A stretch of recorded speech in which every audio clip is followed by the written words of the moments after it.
agriculture students. Today's video, I'm going to show you the sexual and asexual plant propagation. But before that, let me define you what is plant propagation. Plant propagation is the process of creating new plants. There are types of propagation, sexual and asexual plant propagation.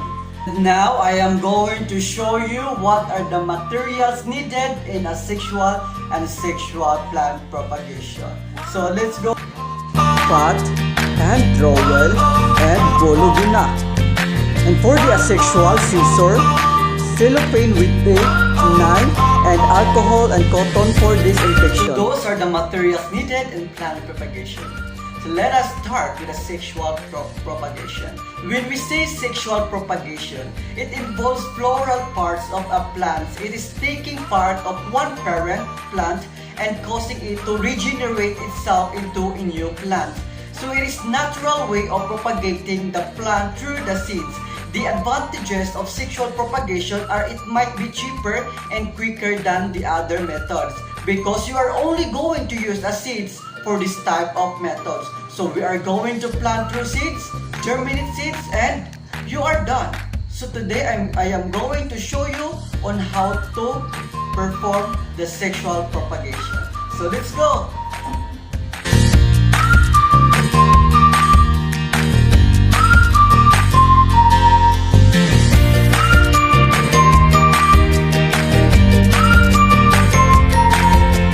So those are sexual propagation. It means the multiplication of plants with the aim to achieve increase in number and preserve the essential characteristic of the mother plant. It uses seeds to produce new plants. It is relatively easy and often requires no special equipment. It is natural way to obtain many plants economically. So that's it. And now let us move to the asexual plant propagation.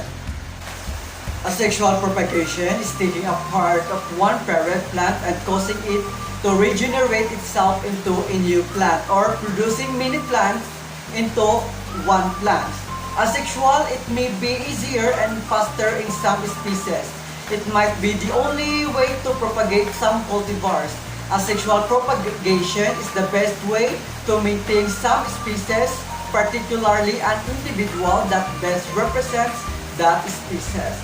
There are 5 examples of methods: cutting, layering, marketing, grafting, and budding. And I am going to perform the methods that are very interesting to me, which is grafting. So, let's start. In grafting, make sure you use the stalk and scion for us to perform grafting. So what is stalk and scion?